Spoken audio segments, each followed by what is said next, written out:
Salut à toutes et à tous, très heureux de vous retrouver aujourd'hui pour une nouvelle vidéo. Aujourd'hui, on va s'intéresser plus particulièrement à l'utilisation de différents supports et différents outils pour progresser et pour évoluer sur une thématique bien spécifique. Et dans cette vidéo, on s'intéressera de plus près à l'utilisation des différents outils et différents supports dans la pratique du handstand, que ce soit dans l'apprentissage jusqu'à la progression, jusqu'à la maîtrise totale de cet élément. Avant de plonger un petit peu plus en profondeur sur cette thématique, je vous rappelle que vous pouvez retrouver l'ensemble de mes programmations sur mon site internet TS Gymnastique Concept. Vous y retrouverez les 2 volumes de programmation sur le Core and Abs pour avoir un gainage de titane. Et il y a également la programmation Handstand Highway où là vous aurez également 2 volumes. Le 3e est en préparation, il devrait sortir d'ici très peu de temps. Le volume 1 qui sera consacré vraiment aux bases et aux fondamentaux de l'apprentissage du handstand, tandis que le volume 2 sera entièrement basé sur la maîtrise du handstand hold et le handstand walk. On peut dès à présent commencer ce nouvel épisode. Alors pour commencer, pourquoi j'ai eu l'idée de faire cette petite vidéo? Tout simplement parce que j'ai eu pas mal de personnes qui m'ont demandé pourquoi j'avais l'habitude souvent d'utiliser du matériel peu conventionnel et la plupart du temps du matériel que je fabrique moi-même. Alors c'est très simple, moi j'aime beaucoup diversifier les situations d'apprentissage. D'autant plus, je travaille au quotidien avec des enfants ou de jeunes athlètes qui ont ce besoin de diversité, qui ont ce besoin de changer de manière régulière leurs habitudes d'apprentissage. Et je me suis rendu compte avec le temps que ce n'était pas uniquement un problème de psychologie, mais ça les aidait de manière assez conséquente à développer et à avancer sur le développement de qualités bien spécifiques, mais surtout ça leur permettait de développer des choses auxquelles je n'avais pas forcément pensé. Depuis que je travaille sous cette forme, je me suis rendu compte que les temps d'apprentissage ont été diminués pour la simple et bonne raison, c'est qu'on arrive à développer des habiletés motrices qui sont beaucoup plus pointues lorsqu'on va diversifier le matériel que lorsqu'on va utiliser des méthodes trop classiques où finalement ça va toujours être les mêmes muscles, les mêmes articulations, la capacité à solliciter les différents tissus, que ce soit les tendons, que ce soit les ligaments, que ce soit les muscles. Je me suis rendu compte également que j'avais beaucoup moins de blessures depuis que j'utilisais cette diversification finalement dans les situations d'apprentissage. Alors pourquoi ça va être intéressant? Je vous ai donné déjà pas mal de petites pistes, mais en plus ça va nous permettre de gagner du temps par la suite. Je vais prendre un exemple assez concret, un exemple qui va être très terrain par rapport à la gym, mais vous allez voir que ça peut se recouper derrière sur pas mal de choses. Par exemple, le handstand sur des parallélettes. En gym, on va avoir l'habitude de travailler sur des parallélettes avec les parallélettes dans une représentation où les 2 parallélettes sont parallèles, comme leur nom l'indique. Et bien il se trouve que on va pouvoir apporter différentes angulations, soit de les mettre parallèles, soit de les mettre légèrement en V, soit carrément de les mettre sur la même ligne.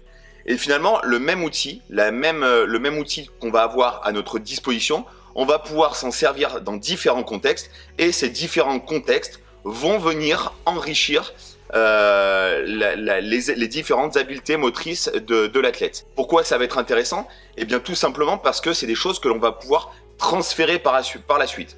Je prends l'exemple que je viens de vous citer précédemment, les barres parallèles, les parallélettes parallèles, on va se retrouver dans une situation pour les barres parallèles. Les parallélettes ouvertes, on va se retrouver dans une situation que nous on retrouve beaucoup, les mains en ouverture pour le handstand par exemple et tout le positionnement du travail aux anneaux lorsqu'on est en appui sur les anneaux. Et lorsque les barres les parallélettes vont être sur la même ligne, c'est une situation que l'on va retrouver par exemple sur la barre fixe chez les masculins ou sur la barre asymétrique chez les féminines. Ce qu'il faut bien avoir conscience, c'est que ce travail-là, il est transférable en gym, mais il est transférable dans beaucoup d'autres sports et également entre la gym et l'haltérophilie. On se rend compte qu'il y a beaucoup de patterns qui sont identiques et on se retrouve qu'il y a beaucoup de positionnement de main. J'en parlais notamment par rapport au fameux lockdown en haltérophilie sur la fin d'un snatch, le verrouillage de la barre en snatch. C'est quelque chose qu'on va retrouver également en handstand aux anneaux avec le verrouillage de l'épaule et de la ceinture scapulaire de manière un petit peu plus générale. Donc voilà les différents intérêts qu'on va avoir à pouvoir utiliser un seul et même support dans différentes conditions. Souvent, c'est une question aussi qui m'est posée. On me dit oui, mais avec toi, il faut avoir toute une batterie de matériel. En fait, pas du tout. J'essaye justement d'un seul et même outil de créer différentes situations qu'on va pouvoir par la suite transférer dans d'autres cas de figure. Ce qui va être également intéressant, hormis l'outil, ça va être de travailler sur différentes matières, sur différentes rigidités. Je vais vous prendre l'exemple du handstand parce que c'est ce dont je voulais vous parler aujourd'hui. Un handstand, si on le fait sur une surface extrêmement rigide, votre résistance dans les doigts sera beaucoup plus efficiente que si vous faites le même travail dans une surface beaucoup plus molle. Vous prenez un coussin proprioceptif, vous prenez une surface sur un tapis où forcément lorsque vous allez venir ancrer les doigts dans le sol, eh bien les doigts vont s'enfoncer légèrement dans le tapis, les aspects proprioceptifs ne seront plus du tout les mêmes et forcément que les situations de renforcement seront beaucoup plus intéressantes. Alors là je parlais de points durs et de points un petit peu plus mous. Pourquoi ça va être intéressant? Sur l'utilisation d'une surface dure, ce qui va être plus pertinent, c'est que ça va nous permettre de résister et de faciliter finalement un petit peu la situation, puisque lorsqu'on va venir résister dans les doigts, l'énergie va directement se transférer dans le reste du corps. Lorsque l'on va utiliser des situations où le support sera un petit peu plus mou, et bien forcément l'énergie se transférera un petit peu moins puisqu'elle sera plus diffuse dans le sol et du coup elle interréagira moins sur le reste du corps.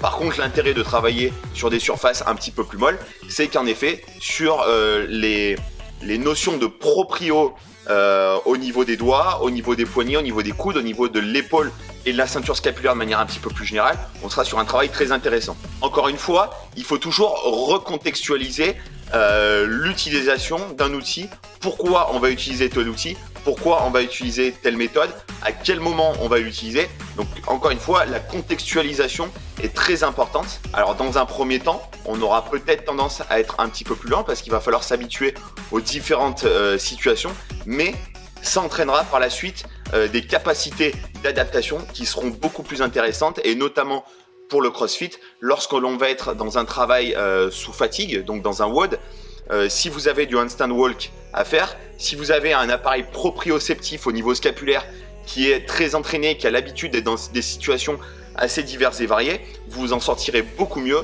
que si vous êtes dans quelque chose d'assez classique, que vous avez tout le temps l'habitude de renforcer de la même manière et sur les mêmes supports. Autre gros intérêt, la multiplication et la diversification finalement des supports et également de l'angulation dans laquelle on va pouvoir travailler, c'est pour l'évolution sur des skills un petit peu plus importants. On parle beaucoup du handstand. Jusqu'à présent, on s'est rendu compte que, notamment lors des games, mais si on veut être plus terre à terre, lors de compétitions un petit peu plus classiques ou même dans la pratique quotidienne de chacun pour des crossfitters qui ne sont pas forcément compétiteurs, on se rend compte que le handstand est en train d'évoluer, de prendre un petit peu plus de place et de finalement prendre différentes formes. Il se trouve qu'il faut toujours, je pense, de mon point de vue, avoir toujours un temps d'avance sur ce qui va se passer par la suite. On avait prédit il y a 2 ou 3 ans qu'il n'y aurait jamais de handstand hold lors de compétition. On se rend compte que finalement c'est quelque chose qui est en train de prendre de plus en plus de place.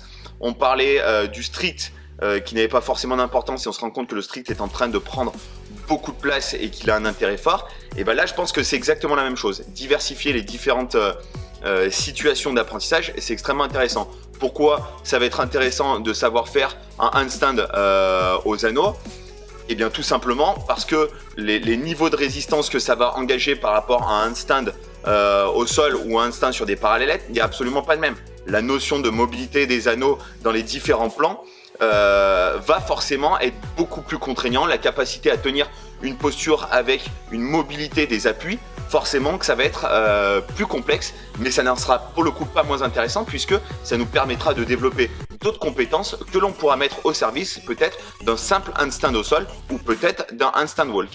Ça va nous permettre, par exemple, si je reprends notre handstand aux anneaux, de gérer la capacité du corps à se mouvoir dans l'espace et à basculer du plan avant au plan arrière de manière dynamique. Donc voilà un petit peu l'intérêt des différentes utilisations. Je vais vous faire un petit récap en vidéo. Ces vidéos ne seront pas commentées, mais ça vous permettra de voir un petit peu les différentes situations qu'on peut mettre et les différents supports qu'on peut utiliser lors du travail de ce fameux handstand. Voilà, j'espère que cette petite vidéo vous aura plu.